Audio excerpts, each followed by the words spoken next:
Salam sejahtera, terima kasih karena bersama dengan saya di Nazilin Unity Channel. Saudara-saudara sekalian, rupa-rupanya ini insiden yang tak pernah kita tahu. Anwar dalam diam-diam adalah menjadi watak utama luar biasa di dalam satu misi yang gila, yang hampir mustahil, menyelamatkan rakyat Malaysia yang berada dalam medan perang. Bayangkan, Anwar Ibrahim tak kecoh pun. Bukan macam orang lain. Ayam bertelur sebiji, riuh sekampung. Anda tahu siapa orang tu? Anda tahu orang-orangnya. Hanya karena bertelur sebiji, riuh sekampung. Ada juga yang menteri, tapi tak mampu lakukan apa-apa dulu zaman satu ketika dahulu. Tak payahlah sebut siapa, tak payahlah sebut di zaman apa. Tapi ada menteri ni yang bertaraf menteri, dilihat oleh netizen macam tak berfungsi. Tapi Anwar Ibrahim berbeza. Tak riuh, tak bising, diam-diam, ubi berisi, rupa-rupanya menjadi watak utama dalam satu misi yang gila tanpa mengira siapa dia. Laporan ini daripada Harapan Daily, Perdana Menteri Anwar Ibrahim, watak utama misi gila tanpa mengira siapa dia. Tanpa mengira siapa orang yang meminta pertolongan, Perdana Menteri Datuk Seri Anwar Ibrahim telah berjaya menyatukan keluarga seorang rakyat Malaysia, iaitu Nadir Al-Nouri dengan isteri dan anak-anaknya yang terperangkap di Gaza melalui satu misi gila. Nadir yang terkenal sebagai salah seorang aktivis yang memperjuangkan rakyat Palestin juga dikenali sebagai penyokong tegar PAS. Rupa-rupanya Anwar Ibrahim ni menolong orang tanpa melihat siapa orang tersebut. Dia penyokong PAS kah? Dia penyokong Bersatu kah? Dia penyokong UMNO kah? Dia penyokong DAP kah? Dia penyokong siapapun. Anwar Ibrahim tetap mahu menyelamatkannya. Bagi Anwar Ibrahim, walaupun dia penyokong tetap parti-parti tertentu, dia juga adalah rakyat Malaysia. Namun tanpa mengira semua itu, Perdana Menteri telah menghubungi rakan sejawat beliau dari Mesir, yaitu Presiden Abdel Fattah Al-Sisi, untuk membantu menyelamatkan keluarga Nadir. Alhamdulillah, keluarga saudara Nadir berjaya disatukan. Penghargaan tidak terhingga buat sahabat saya, Presiden Abdel Fattah Al-Sisi dan Kerajaan Republik Arab Mesir atas kerjasama yang diberikan, kata Anwar menerusi Facebook beliau semalam. Inilah pemimpin yang dihormati dunia. Patutlah Anwar Ibrahim disenaraikan sebagai antara 20 pemimpin dunia paling berpengaruh dalam dunia Islam. Inilah buktinya. Bukannya sia-sia. Bayangkan dengan pengaruh itu mampu menyelamatkan rakyat Malaysia. Ada orang yang memperlekeh, tapi kalau anda yang terkena dan anda yang diselamatkan, barulah anda tahu betapa hebatnya kedudukan Anwar Ibrahim di dunia ini. Dalam catatannya juga semalam, Nadir menyifatkan apa yang dilakukan oleh Perdana Menteri Anwar Ibrahim dan pembantu beliau adalah misi gila. Misi ini saya katakan misi gila kerana bukan mudah untuk dikeluarkan keluarga saya saat bedilan roket dan hentaman bom bertali arus, malah ketegangan di sepadan juga berlanjutan. Namun secara senyap pemimpin negara menghubungi pihak sana. Ternyata diplomasi insani ini juga lebih berkesan daripada kaedah yang lain. Prosesnya cepat, teratur dan lancar walaupun penuh dengan 1001 cabaran tersirat. Kisahnya akan keluar satu demi satu, tetapi tak semua saya berhak untuk kongsikan. Tetapi watak utama dalam misi gila ini adalah Perdana Menteri kita, Datuk Seri Anwar Ibrahim, kata Nadir dalam catatan beliau. Setiausaha politik Anwar, Farhan Zulkifli, memaklumkan selepas lebih 180 hari isteri dan anak-anak Nadir tersangkut di Gaza, beliau bertemu Perdana Menteri sebelum berangkat ke Berlin bagi meminta pertolongan. Hari terakhir Ramadan, Perdana Menteri buat kejutan kepada Nadir. Seluruh keluarga beliau telah dibawa pulang ke Malaysia dengan selamat, katanya. Ekoran tindakan Anwar ini, berbagai pihak menyifatkan Anwar membantu sesiapa saja yang memerlukan tanpa mengira siapa mereka. Menurut Hisamuddin Ghazali atau Syam Ghaz, Anwar mungkin tahu Nadir ini adalah penyokong Tegar PAS termasuk keluarga dia di Malaysia, terutamanya ayahnya Dr. Kayu X UKM. Tapi Anwar ketepikan semua sentimen parti politik sebab beliau menjadi Perdana Menteri untuk seluruh Malaysia. Beliau utamakan sifat insani sama manusia yang menjadi salah satu teras Malaysia Madani. Nadir adalah anak kepada Dr. Kamarul Zaman Yusof yang lebih dikenali sebagai Dr. Kayu, bekas pensara Universiti Kebangsaan Malaysia UKM.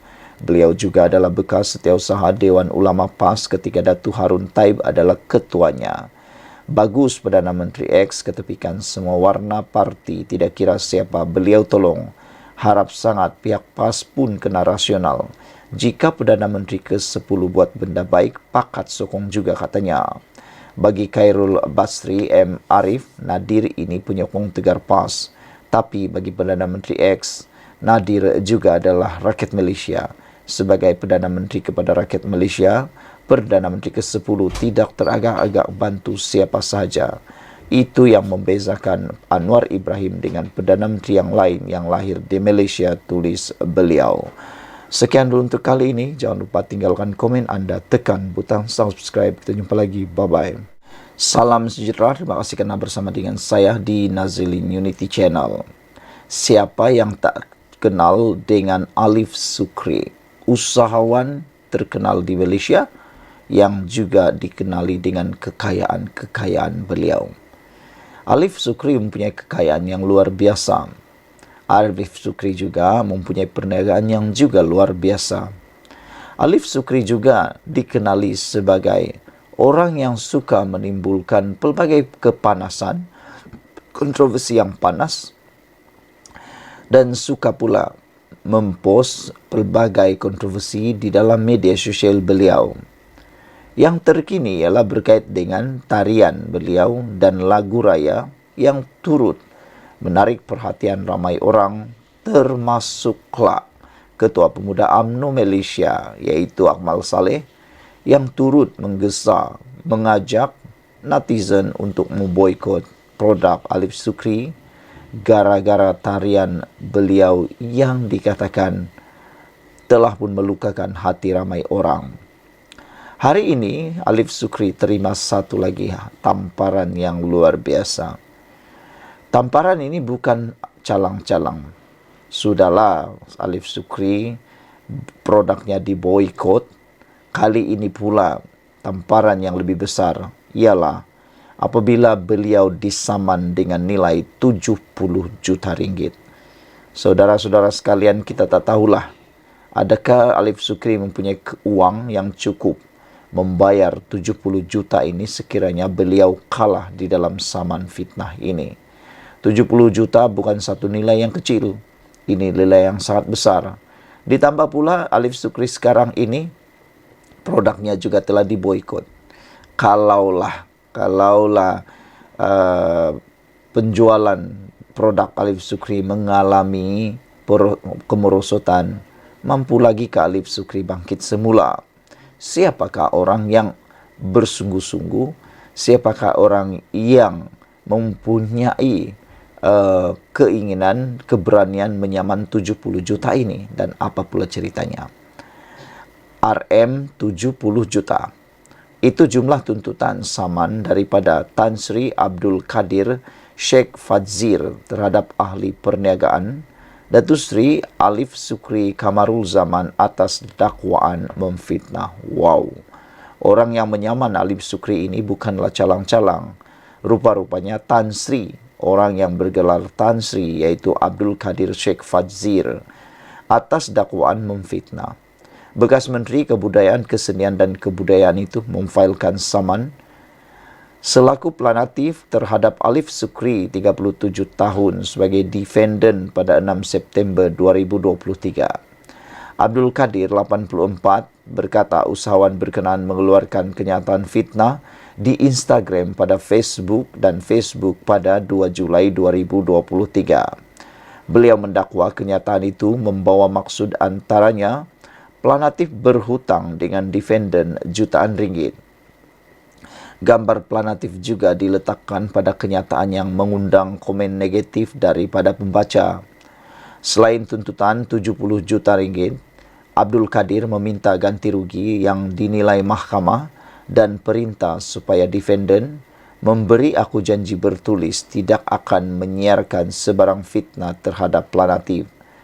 Defendant juga dituntut melakukan permohonan maaf tanpa syarat disiarkan di akaun media sosial usahawan terbabit selama 7 hari. Alif Sukri menerusi pernyataan pembelaan pula mendakwa membuat bayaran pelaburan 30 juta bagi mematuhi perjanjian usaha sama bertarikh 26 November 2018 membabitkan Planatif defendant serta 2 syarikat. Pihak-pihak dalam perjanjian usaha sama gagal membuat pembayaran wang dilaburkan saya dan segala pelanggaran janji. Sedemikian termasuk aku janji diberikan kepada saya adalah pengetahuan Planatif sendiri, kata Alif Sukri. Sekian dulu untuk kali ini. Jangan lupa tinggalkan komen anda, tekan butang subscribe. Bye-bye. Salam sejahtera, terima kasih kerana bersama dengan saya di Nazilin Unity Channel. Hari ini kita digemparkan dengan laporan luar biasa. Walau bagaimanapun, kita sebenarnya tunggu-tunggu isu ini. Ini apabila kerajaan bertindak luar biasa. Para pemfitnah di luar sana sepatutnya dengan segera diambil tindakan supaya kerajaan ini tidak tergugat, supaya negara ini tidak terkucar-kacir. Bayangkan kerana beberapa kerat pemfitnah yang tidak serik-serik melakukan fitnah ini, banyak perkara yang tidak tepat, yang bohong, termakan oleh para netizen dan rakyat Malaysia. Yang kesiannya ialah ramai makcik, pakcik-pakcik, abang-abang, datuk-datuk, nenek-nenek yang termakan fitnah tersebut bulat-bulat, yang turut menikmati dosa fitnah tersebut. Hari ini diberitakan 3 ikon pemfitnah kena panggil SKMM. Siapakah 3 ikon yang disebutkan ini? Saudara-saudara sekalian, 3 individu yang dikenali sebagai ikon pemfitnah Akhirnya dipanggil oleh Suruhanjaya Komunikasi dan Multimedia Malaysia SKMM untuk rakaman percakapan. 3 individu yang dikenali sebagai menabur fitnah tersebut. Mereka yang terbabit ialah Badrul Hisham Syarin atau Cikgu Bad, Muhammad Salim Iskandar dan Wan Muhammad Azri Wan Derus atau juga dikenali sebagai Papa Gomo. 3 peribadi ini, iaitu Cikgu Bad, Salim Iskandar dan Papa Gomo, sudah beberapa kali kalah di dalam saman fitnah, didapati bersalah kerana memfitnah, tapi masih tetap juga terlibat dengan beberapa perkara termasuklah diambil keterangan siasatan kerana didakwa memfitnah. Menerusi kenyataan hari ini, SKMM memaklumkan rakaman percakapan untuk Cikgu Bad dan Salim Iskandar akan dijalankan di Ibu Pejabat MCMC di Cyberjaya. Sementara itu, Papa Gomo pula di Balai Setapak. Rakaman percakapan ini susulan aduan berkenan kandungan yang dimuat naik menerusi laman media sosial yang disaki melanggar peruntukan di bawah Akta Komunikasi dan Multimedia 1998. Jelas SKMM lagi, kes disiasat mengikut Seksyen 233 Akta Komunikasi dan Multimedia 1998 yang memperuntuk hukuman denda maksimum RM50,000 atau penjara 1 tahun atau kedua-duanya sekali jika sabit kesalahan. Orang ramai diingatkan agar tidak menyalahgunakan perkhidmatan rangkaian dan perkhidmatan aplikasi dalam talian untuk menyebarkan sebarang kandungan tidak sahih atau palsu.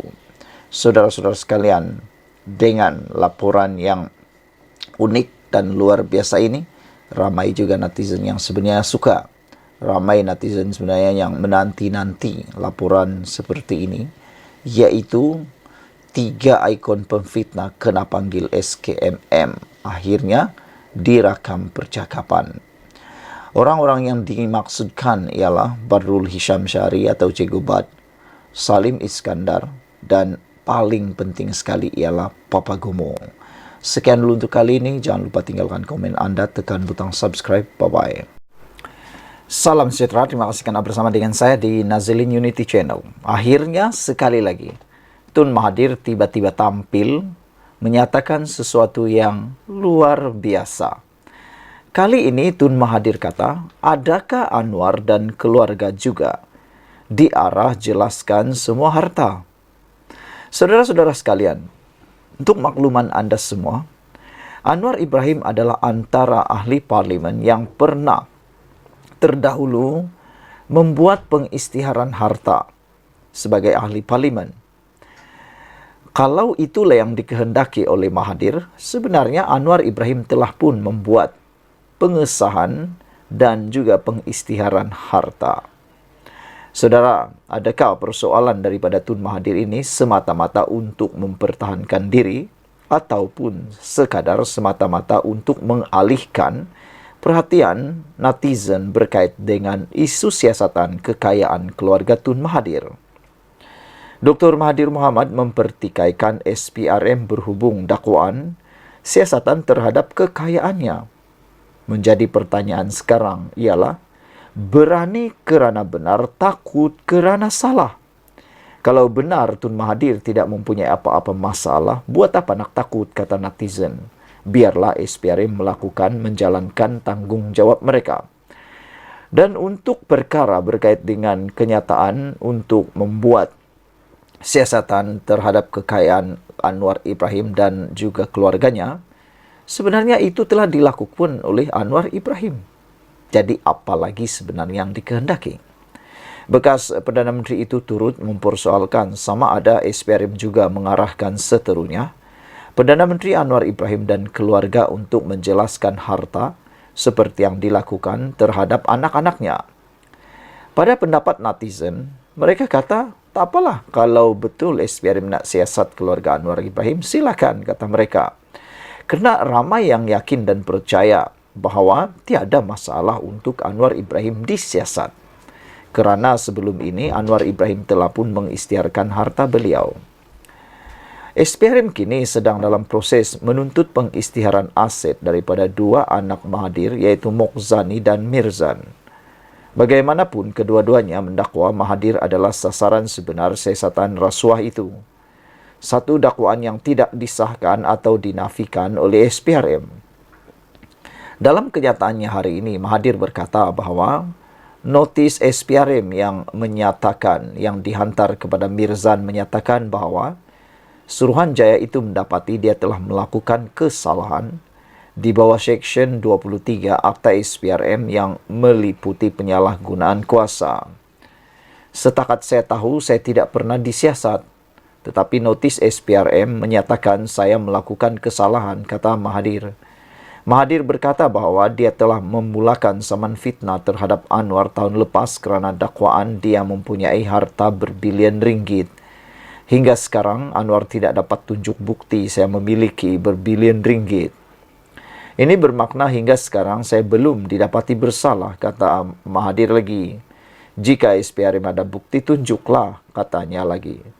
Sementara itu, Mahathir turut menimbulkan persoalan mengenai kekayaan Anwar merujuk kepada akaun atau akuan berkanun oleh bekas penolong Gubernur Bank Negara Abdul Murad Khalid pada Oktober 1999 yang mendakwa Anwar mempunyai kira-kira 3 bilion dalam 20 akaun peribadi yang berasingan.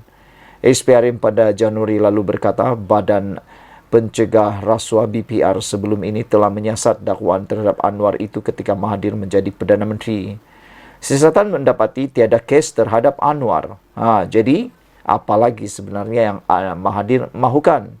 Sedangkan BPR, Badan Pencegah Rasuah pada sebelum ini telah menyiasat dakwaan terhadap Anwar itu ketika Mahathir menjadi Perdana Menteri dan keputusannya ialah Tiada kes terhadap Anwar. Jadi apalagi yang dituntut oleh Mahathir?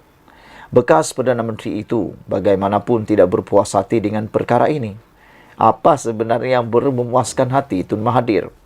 Adakah kalau Anwar Ibrahim ditangkap dan didapati bersalah barulah hati Mahathir puas? Itulah yang menyebabkan netizen cukup hairan dengan Mahathir. Walaupun Anwar tidak didapati bersalah, kenapa statutory declaration akuan berkanun Murad tidak ditarik balik, kata Mahathir? Apakah istri dan anak-anak Anwar diarah menjelaskan semua harta mereka soalnya?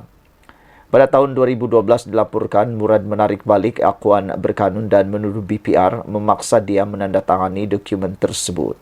Jadi rupa-rupanya Murad menarik balik akuan berkanun dan menuduh BPR memaksa.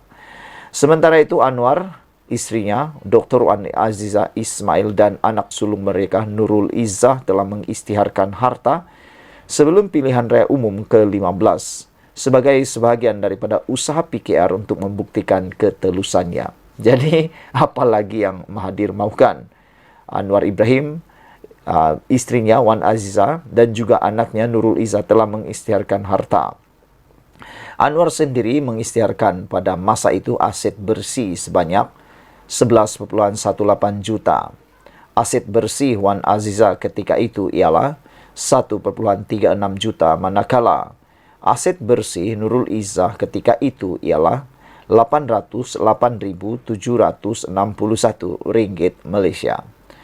Pengisytiharan aset awam terakhir Mahathir pada tahun 2019 meletakkan asetnya pada masa itu berjumlah 32,2 juta. Wow, nampaknya jumlah aset Mahathir yang diisytiharkan, pengisytiharan awam terakhir Mahathir pada tahun 2019 adalah sebanyak 32,2 juta, jauh lebih meninggalkan Anwar Ibrahim yang hanya ada 11,18 juta. Sekian dulu untuk kali ini. Jangan lupa tinggalkan komen Anda, tekan butang subscribe. Bye-bye.